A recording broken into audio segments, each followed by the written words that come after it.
Hey, what is up guys? Welcome to MST.TV. In today's episode, we are going to be taking a look at some of the cards that you guys should probably be looking to pick up in preparation for the early 2020 format. Now, as always, it's important to consider what products and cards are going to be coming to the TCG in the near future. People who want to use those cards will inevitably have to pick up existing cards that support those new ones, so we want to try to pick up cards for relatively cheap now before they go up in price. New products can also represent shifts in the meta, and so cards that may be underutilized in the current format could see an increase in play later on. We can therefore use all of this information to try and identify cards to pick up now that are gonna go up in price in the future. Now, as always, I want to include a really important disclaimer here. Please guys, be sure to do your own research and due diligence before making the decision to invest in certain cards. These are just cards that I myself am personally looking to grab, but of course I can be wrong as well. There are a number of reasons that a card might actually go down in price rather than up, like maybe the card isn't as good as I'd hoped, or the card gets reprinted between now and then. So please take all of these things into consideration before you decide to buy anything.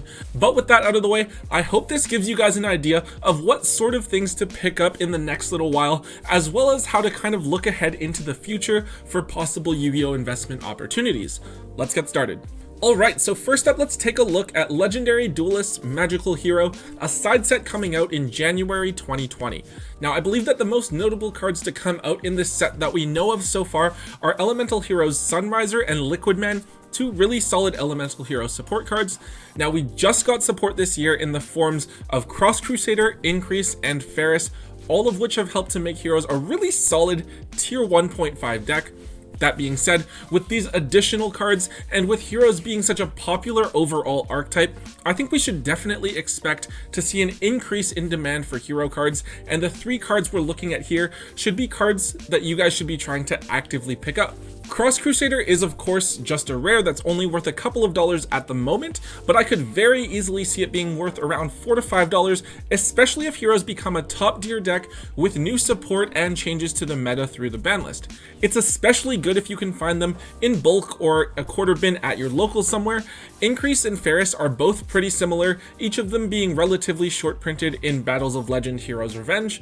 They're each currently sitting at around under $10, which is actually relatively affordable. We've seen it happen before with short printed cards from Battles of Legend, such as Cyber Emergency, Golden Castle of Stromberg, and Blackluster Soldier Soldier of Chaos, so it really wouldn't surprise me if either of these cards doubled in price before the end of February. Of course, we can't talk about Heroes without talking about two of the most notorious short prints from 2019 in Evil Heroes Malicious Bane and Adusted Gold. Each of these cards is from Legendary Duelist's Immortal Destiny, and each of them is currently sitting at around the $60 to $70 price point at the moment.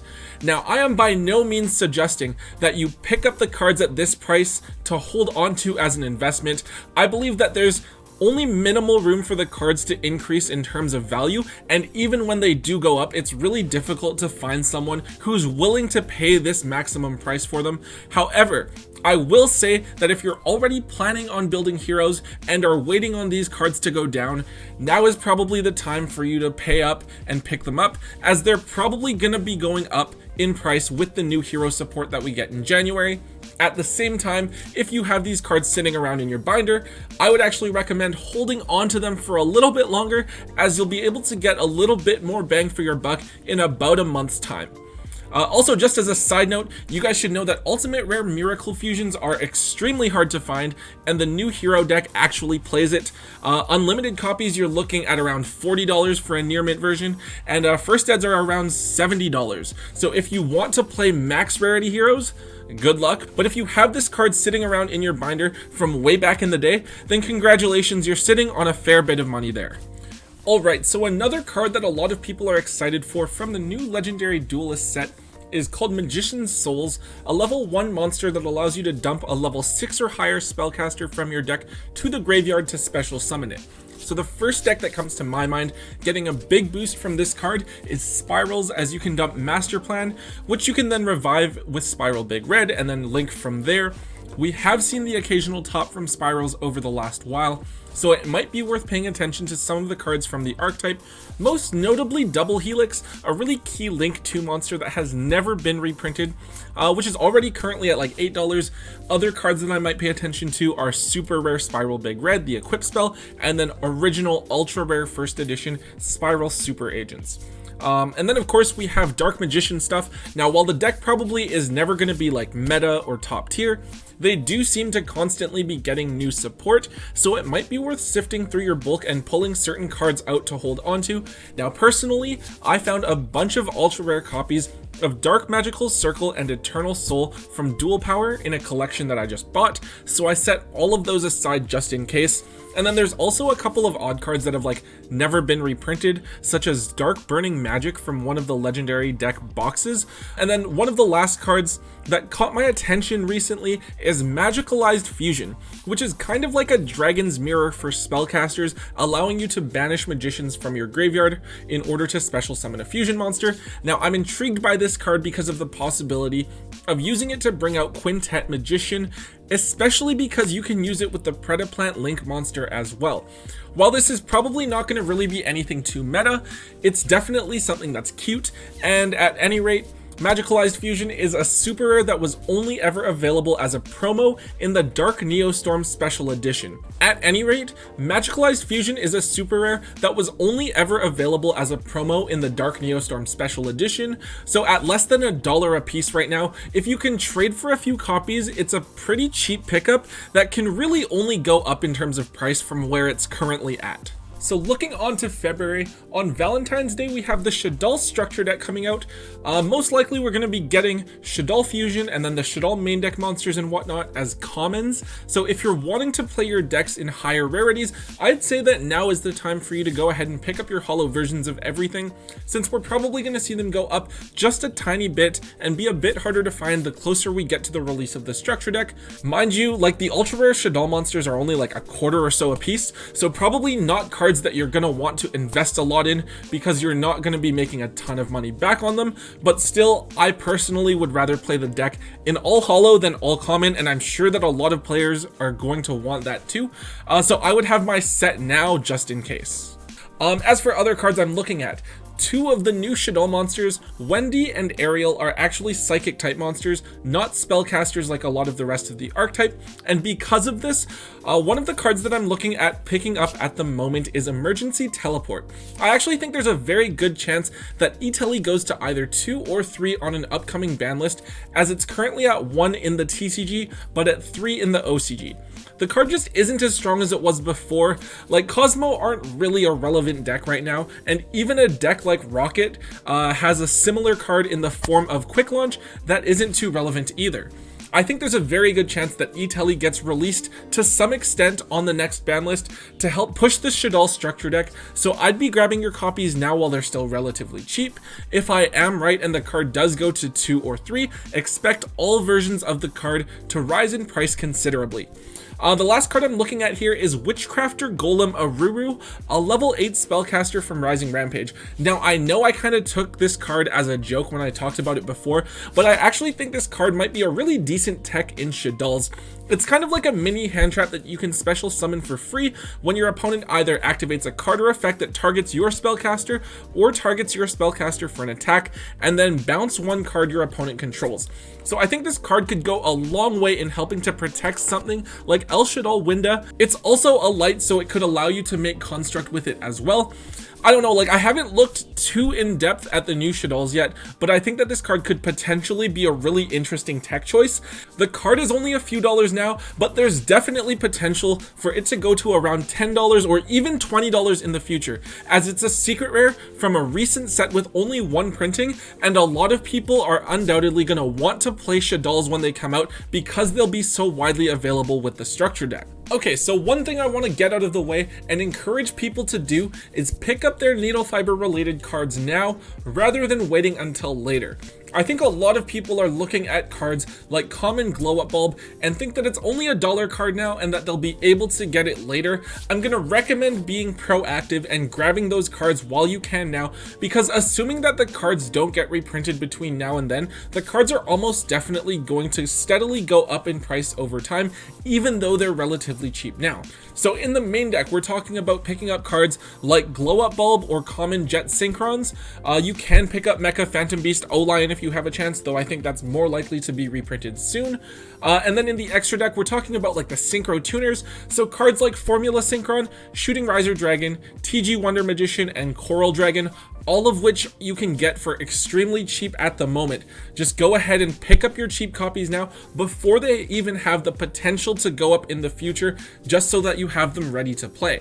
I'd even go so far as to recommend grabbing your cheap copies of cards like Sea Monster of Theseus, just to ensure that you have access to it as people decide to playtest with Needle Fiber and decide what cards they want to run alongside it. Next up, let's take a look even further ahead. So in March, Japan will be getting the next deck building pack, Secret Slayers, which we in the TCG will probably be getting sometime in around mid-2020. So we currently don't actually know really anything about like the archetypes from the set, except for the fact that there will be 3 new archetypes, one for plants, one for rocks, and one for zombies. Now we do see a broken deck in one of these side sets every couple of years, as we saw Necros and Sky Strikers both debut in these side sets. It could be possible that we'll be seeing one of those archetypes become the new tier 0 deck. These are 3 pretty interesting deck types though, because they aren't like the warriors, dragons, or spellcasters that we typically expect a lot of popular decks to be. However, what we can do is look at a few generic support cards for each of these types that could potentially be useful in those strategies. So for rocks, which are definitely the strangest of the 3 types, I'm primarily looking at Gallant Granite, a rank 4 Xyz that can search for any rock monster. Now I don't even know if the deck will be able to make rank 4s necessarily, but if it can, then this card will almost definitely be played in there. And then at only $1 a piece, it's like a pretty low risk pickup, right? You can just get them as throw-ins, or you can pick them up for relatively cheap, so it's not too big of an investment. Also, you can search Nibiru with it, so maybe the card will see play for that purpose, who knows. There's not too much else in terms of rock support. I suppose you could take a look at Block Dragon. It already has though received a little bit of attention with its play in Rock Burning Abyss and then potential future play in Megalith, so Block Dragon is probably already a card that you guys should be picking up for cheap if you can. So for plants, I didn't know this, but they actually have a really good generic searcher in Frozen Rose. So it's a quick play spell that lets you send a non-plant you control to the graveyard to search for a level 4 or lower plant, primarily probably like Lone Fire Blossom, which then in turn gives you access to any plant in the game. Alternatively, if you use it to get rid of a plant, you can then draw 2 cards and then discard 1 card. So it does provide some draw power in rough situations as well. I think people have already taken note of Frozen Rose, as it's already like a $7 to $8 card. Personally, I would try to pick them up for around $5 a piece. I think that's pretty safe. Another card that I keep on coming back to is Melier of the Trees. So this is a level 3 Xyz monster that requires Earths, but it allows you to either dump a plant from your deck to the graveyard or special summon a plant from your graveyard. Now maybe it's just me, but whenever I think of plant support, I always think of Melier, because I feel like it's just like a really strong card that never really had an opportunity to shine in the meta when it came out, and has always just been kind of under the radar. So the last plant card here that I want to take note of is Lone Fire Blossom, and I feel like this is a card that you should just always grab whenever you have the chance to do so for cheap. Like, think about how many different printings Allure of Darkness has had. Like, it's been printed in like 4 structure decks and like 3 super prints and everything, and it's still like a $3 to $4 common. It's just crazy. It always seems to go up in price because there's always a demand for it. Lone Fire Blossom, in my mind, is exactly the same way, right? We've had a couple of different common prints, we had a rare print, and then we've had a couple of different super rare prints, and it always seems to go back to being like a $2 to $3 card. Even right now, like I think before the Mystic Fighters print, the super rares from Fusion Enforcers were still like $2 to $3. So if you have a chance, I always try to dig out copies of Lone Fire Blossom from bulk, or just pick them up for like the quarter or 50 cents whenever you have the chance, because you're always going to be able to move them within the next few months. And finally guys, we have the zombie stuff. So zombies are probably the most popular type here, so there isn't too much that hasn't already been explored with previous archetypes before. Vampire Sucker is the closest thing I can think of as like a good investment to make, as it only has 2 printings and provides really good link arrows and draw power for zombies. Zombies haven't really gotten too much attention over the past few months, so you can probably grab the Megaton versions for only $1 or $2, though personally I think the secret looks like 10 times better. Book of Life is also another card that could be really cute, acting as kind of like a Monster Reborn and a Spell Speed 1 DD Crow in one card. Now it does have several common printings, but if you can snag an original super rare or a legendary collection ultra rare copy, it's something that's probably worth sitting on since it can only really go up from where it's currently at. Obviously guys, with all of this talk, for all of these rock, plant, and zombie cards, be careful, right? Like really, we don't know anything about these archetypes other than their types. And we also get some reprints in the actual Secret Slayers set itself. These cards aren't really cards that I would go out of my way to get either. Rather what I do, I try to get them as like throw-ins for trades or by taking them out of bulk wherever possible, so that if they don't go up in price, you're fine, right? You don't really have too much to lose. But if they do, then you're in a position to profit. And finally guys, I want to touch here on a couple of cards that I just feel are pretty undervalued at the moment. So first of all, Ib the World Chalice Justiciar is a really important combo card. It provides 2 additional extenders, searching for a World Legacy spell or trap card, and then also replacing itself when it does leave the field. Like, this card is so strong that it literally enables entire combo decks, with people making an entire board just off of Soul Eating Oviraptor or Draconet and then making this card. So someone please tell me, why on earth is this card like only $11? That honestly feels way too low for this card. I think this card should probably be at least $20 given how important it is, so I'd actually probably go ahead and grab this card now if you don't have it. The card becomes even stronger when Needle Fiber comes to the TCG because it is a tuner, so it's definitely something that I'd grab now and sit on while we're currently in the Yu-Gi-Oh! Competitive offseason. Next up, Borrelsword Dragon has had a couple of reprints in Battles of Legend and the Megatins, and it's still at cheapest like a $10 to $12 card. Now let's be real, Borrelsword Dragon is probably like the single most devastating extra deck card ever created. Like, if it hits the board, you're probably winning the game that turn. It wins games entirely on its own, and it's often like out of nowhere, and should pretty much be considered a staple in any deck that has the ability to make a Link 4 monster. Now that being said, if you don't have yours now, I would definitely go ahead and grab your copy while we're in the off season, because as soon as things start to pick back up again, we're definitely going to see an increase in demand for the card, as really everyone should be playing it, which is just going to push the price back up as well. And guys, the final card that we have here is IP Masquerena. So right now, Masquerena is a $37 ultra rare, which honestly isn't too bad when you consider that we're currently in the off season and that it's one of the shorter printed cards in the set. Like, this card is just as hard to pull as Dingirsu was, and I think we saw Dingirsu peak at like $40 to $50 before the ultimate rare version was announced. Now honestly, in my opinion, Masquerena is the best Link 2 in the game right now, providing really good link arrows and allowing you to play the game during your opponent's turn and mess with their combos through something like Nightmare Unicorn.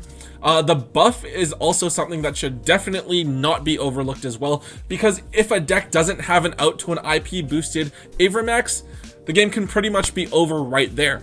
Now, I'm not expecting Masquerena to be reprinted until the 2020 Megatins, and I think that in the meantime, barring any big changes with like Master Rule 5, Masquerena is probably going to steadily climb up in price and reach $50 as an Ultra. So if you're going to play competitive Yu-Gi-Oh! In 2020 and you don't already have your copy, I'd be going out and grabbing the card as soon as possible, because I'm thinking it's going to be a staple in absolutely everyone's extra deck. Alright guys, that is it for this video. I hope you found the video informative and helpful, and that it kind of gives you guys an idea of how I look at future product to identify cards to invest in now. If you guys did enjoy the video and want to see more videos like it in the future, then please slam that thumbs up button for me and leave a comment down below. And of course, be sure to subscribe to myself and Tombox for more regular content just like this. And yeah, so until next time guys, don't forget to hold on to your MST.TV.